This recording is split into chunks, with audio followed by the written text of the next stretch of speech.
Bienvenue sur le Sneaker Peek Show, ici votre host, le Dr Funky. Aujourd'hui, sur cet nouvel épisode, j'ai la chance d'avoir Zoltan. Zoltan, merci de nous accompagner sur cette émission. Avec plaisir, Dr Funky. Merci à toi. Merci à vous, à la maison, de nous suivre sur cet nouvel épisode. Sneaker Peek Show, c'est avant tout une émission sur la culture urbaine centrée autour de la sneaker. À travers la sneaker, on va jeter un coup d'œil, un sneak peek sur le monde du sport, du divertissement, de la musique et la mode, hein, et sans trop attendre, on va jeter un coup d'œil sur la paire que Zoltan nous a amenée aujourd'hui. Bonsoir à tous et bonsoir Dr Funky, merci de m'accueillir dans ton émission. Merci à toi. Hein. C'est un grand plaisir.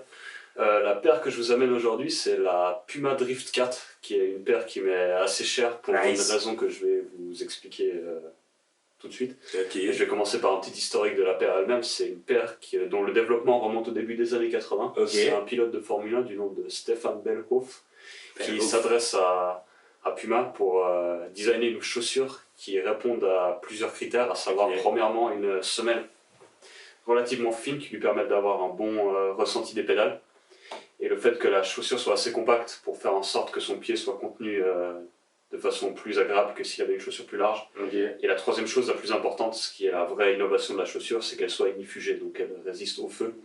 Okay. Et c'est là que Puma se démarque là-dedans, puisque c'est un des premiers créateurs de chaussures ignifugées qui ont révolutionné la Formule 1. Plus tard, à partir des années 90, la fin des années 90, donc en 98, Puma découvre que sa chaussure a un certain succès et il lance la production en série de ses chaussures pour toute la Formule 1, ça devient la chaussure officielle de la Formule 1. Ok. Et ça devient un objet fashion disponible pour le grand public au début des années 2000. Ils ont un concurrent, Puma, par rapport dans ces années-là, avant de se solidifier comme... Actuellement, ils ont un concurrent qui est Alpinestar, qui crée exactement le même design, qui est utilisé par certaines écuries de Formule 1, alors que d'autres utilisent Puma. Ok, nice. Ce qui est important pour nous, c'est que cette chaussure devient aussi un objet fashion au cours des années 2000. Ouais, je me rappelle à cette grande époque où les gens ils avaient ces chaussures, c'est fou, parce que c'est maintenant qu'en voyant la paire que tu l'as amenée, ça me rappelle toute cette époque. Il y avait même, je sais pas si je dis des bêtises, il y avait pas la marque Goodyear aussi qui faisait des modèles comme ça? Il me semble que Goodyear avait un partenariat avec Puma pour faire la semelle en fait. Ah, ok. Tout comme Michelin, mais c'est une époque qu'on est heureux d'avoir oublié. Ouais, hein. Mais en gros, aujourd'hui, ils ont eu plusieurs fois le record de la chaussure la plus légère en Formule 1, la chaussure, et ça devient la référence pour tout ce qui est chaussure de performance. Elle existe en deux modèles, le modèle réplica qui est celui-ci, qui est un modèle qui coûte à peu près 100 ou 120 francs, qui n'est pas ignifugé, donc qui ne résiste pas au feu.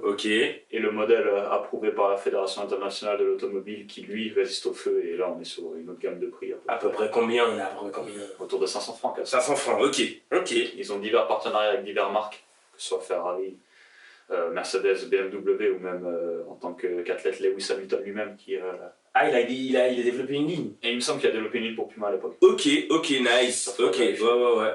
Ok, c'est fou. Bah, du coup, celle-là que tu nous as amenée aujourd'hui, je le vois ici, hein, c'est avec BMW. C'est une belle paire, hein. Ok, nice.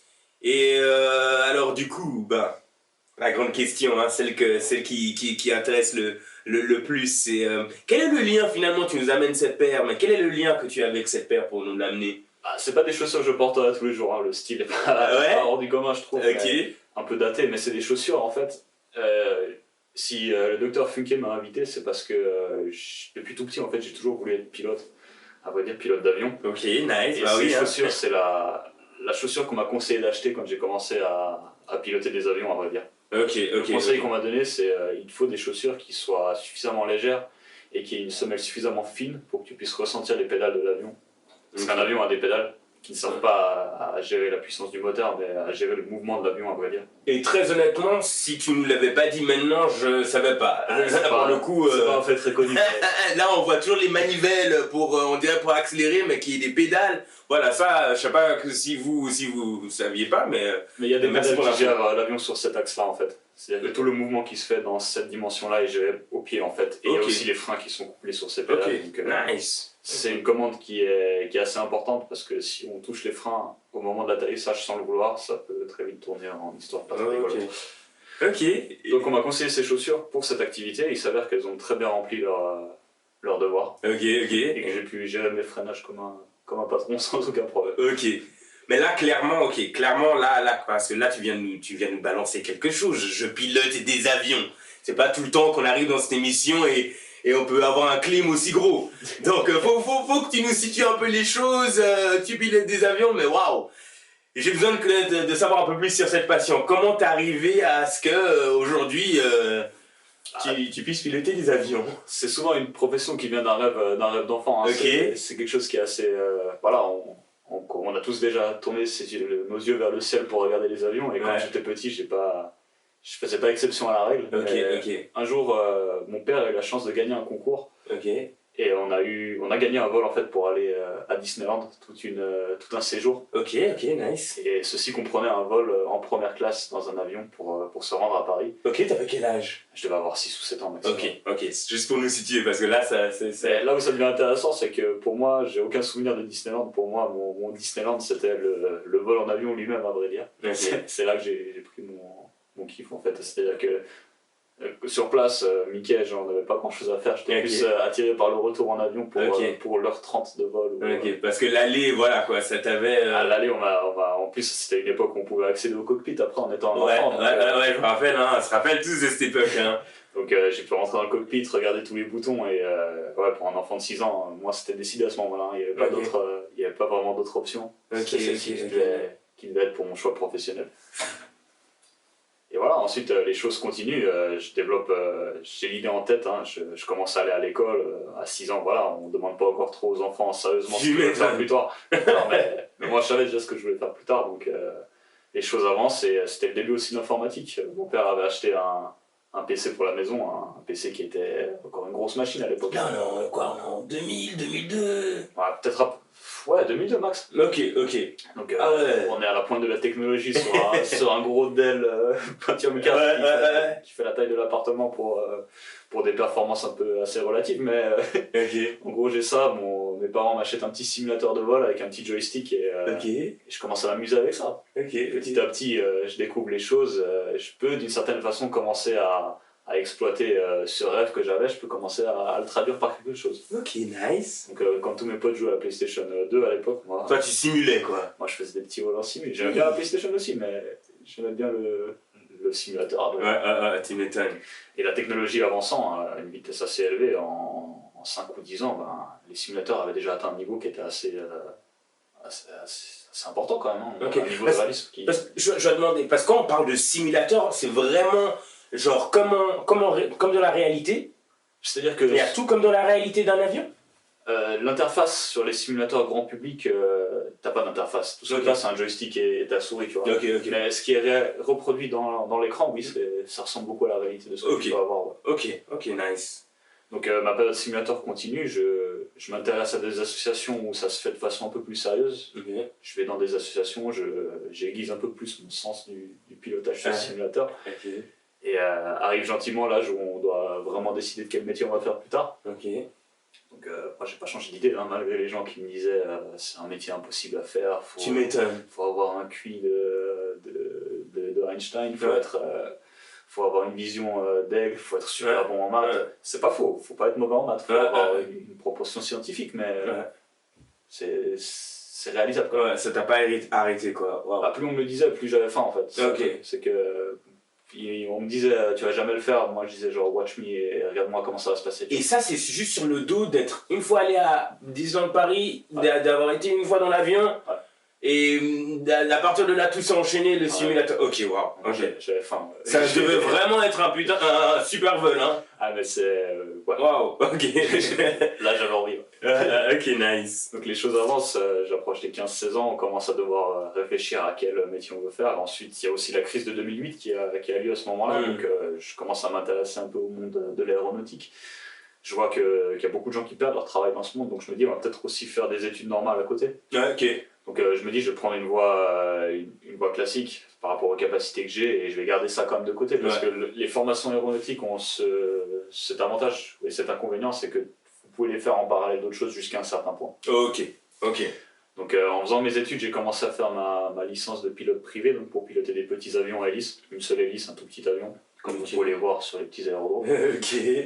Et là j'ai l'âge de 17 ans, mes parents m'offrent un bon pour un vol cadeau. Ok. Donc un vol découverte. Donc je me rends à l'aéroport, je rentre dans un tout petit avion qui pèse 600 kg à vide, donc vraiment juste une structure avec une hélice et un cockpit. Pour moi, c'est la plus belle des Lamborghini du monde. Hein. Ouais, parce que je suis en train de me dire, il y en a qui ont les coffrets cadeaux Lamborghini dans les voitures, il y en a qui sautent d'un avion, toi, c'est allez, on va piloter l'avion carrément. Niveau prix, on n'est pas très loin du coffret. Ok, nice. Mais j'ai droit à ce vol et c'est là que je vois que mon expérience de simulation m'a fait en sorte que je suis dans un environnement qui ne m'est pas étranger en fait. Je m'assois dans un environnement que je connais tant qu'il est éteint. Ok, parce que tu avais déjà fait la simulation donc. Parce que je sais où regarder, où chercher quoi. Je sais où poser mes mains. C'est un vol où, voilà, le premier vol, on ne vous laisse pas faire grand chose. On vous fait croire que vous pilotez, mais quand même, vous avez l'occasion de toucher un peu du manche. Donc à côté de moi, j'ai un très gentil instructeur qui a un peu de bouteille quand même dans ce métier et qui sait comment ça se passe. Donc il me laisse faire le roulage de l'avion avec les pieds justement, qui me laisse l'accompagner au décollage. T'avais ces chaussures-là à cette époque-là pour les pieds ou juste des... C'est avant qu'on me donne le conseil. Là j'étais encore en phase de découverte. Et c'est là que je découvre une chose que le simulateur ne permet pas de ressentir, c'est les sensations en fait. Le fait que la gravité représente un poids sur tes épaules, le fait qu'il fait chaud, il peut faire froid, il y a des courants d'air, t'entends mal parce que t'as du bruit, t'es dans un environnement et la réalité c'est t'as pas de bouton de pause pour arrêter. Dès que c'est parti, c'est parti. Dès que c'est parti, c'est parti. C'est un truc qui est vraiment insidieux comme activité, c'est que tu peux pas prendre de recul, tu vois. Quand tu fais autre chose, si tu conduis un bateau ou une voiture, si tu as un problème, tu peux prendre la solution de freiner, arrêter le truc, réfléchir. Tu vois. Là, tu es en permanence dans un rythme, un tempo qui t'empêche de faire ça. Tu dois être dans le tempo, tu vois. Essayer d'anticiper ce qui va arriver pour que ça se passe le mieux, tu vois. Ok. Ça fait beaucoup d'informations, mais c'est... Non, mais c'est plus que beaucoup d'informations, il y a tout un processus en fait. C'est un apprentissage en fait. Et disons que vu le coût que ça représente, t'as meilleur temps d'apprendre rapidement. Et d'arriver prêt à tes leçons. Ok. Et là, on ne parle même pas encore de leçons au niveau où j'en suis là. J'explique juste un vol découvert. Tu dois apprendre tout. Voilà, tu découvres si ça te plaît ou ça te plaît pas. Il y a des gens qui sont hermétiques à ça, il y en a qui vont adorer. Et pour eux, c'est... Voilà, ils ont découvert ce qu'ils voulaient faire. Donc tu fais ce premier vol avec l'instructeur. Pour la première fois, je vois l'avant de l'avion aussi. Première fois que je vois ce qui se passe devant et plus que ce qu'il y a sous les côtés. Et à partir de là, tu vas où? Qu'est-ce qui se passe? Là, on fait un tour, on revient, c'est un petit vol d'1 heure tranquille. Et là, j'ai compris que je dois continuer là-dedans. Donc la Confédération helvétique propose un programme de sélection militaire. Je pense qu'on peut en profiter parce que je pense que j'espère, hein, peut-être des plus jeunes nous regardent et ils seraient inspirés par ton histoire. C'est l'occasion parfaite de faire des heures de vol et découvrir si on aime ça ou pas. C'est le programme SPHAIR, S-P-H-A-I-R. Ils ont un site internet. Tout est expliqué en détail. Et pendant ce programme, c'est un stage, il y a une phase de sélection où il n'y aura pas de vol, ce sera que de la sélection écrite pendant une journée. Ensuite, il y a une phase de sélection en vol qui dure 2 semaines où, en volant à peu près 10 ou 11 heures de vol, vous êtes soumis à, je dirais, une expérience qui équivaudrait peut-être dans un cadre normal à une 40aine d'heures de vol. Mais sinon, ça dure juste 10 heures. Ça dure 2 semaines. 2 semaines, 2 semaines, 10 heures de vol. 10 heures de vol. Nice. Mais c'est des heures de vol format militaire, donc ça... C'est pas sur des avions de chasse, c'est pas des avions militaires, c'est des avions tout à fait normaux avec des hélices simples. Mais le cursus d'apprentissage est très très bien fait et il permet de développer une habilité au pilotage qui est assez remarquable en si peu de temps. Donc une fois fait ça, je me dis que je peux continuer ma formation de pilote privé par la même occasion. Donc je me retourne vers l'instructeur que j'avais dans ce programme de sélection, qui est devenu par la suite mon ami. Et 6 mois ont passé, je lui demande s'il est d'accord de me prendre en charge pour la suite de ma formation de pilote privé. Donc une formation qui te permet de conduire des petits avions hélices à titre privé. C'est-à-dire que tu ne veux pas être rémunéré pour ça. Mais pour l'instant, tu n'avais jamais volé tout seul. C'était juste de l'apprentissage. Tu voles pas tout seul. C'est le programme militaire à cette phase-là te laisse pas voler encore tout seul. C'est difficile ce programme? Je laisse le mystère du programme au programme, mais il vaut mieux être bien préparé. Ça peut aider. Après, tu dirais il faut être préparé au niveau du mental, au niveau d'y croire, enfin... Je dirais juste qu'il faut être bien préparé. Le plus habile se prépare à tous les niveaux, je pense. Mais il est réalisable. Il faut être bien préparé. Super. Et avoir les reins solides d'une certaine façon, mais il faut être solide. Et je pense qu'il croit à fond quand même, parce que quelque part, enfin, de ce que j'entends, toi c'était avant tout une passion. Mais on est à un stade où la passion suffit plus là. Merci, ok. Là, l'utopisme a sa place, mais là, faut y aller près. Ok, nice. Laisser l'utopisme de côté. Et chacun est libre de voir ça. Ok. Et chaque personne, chaque citoyen suisse, il me semble, entre 17 et 22 ans, est habilité à le faire. Donc, ok, super. pour un coût qui est dérisoire par rapport à ce qui est proposé. Ok. Non, moi j'encourage Ok, quiconque est attiré par ça à se lancer dans cette voie. Ok.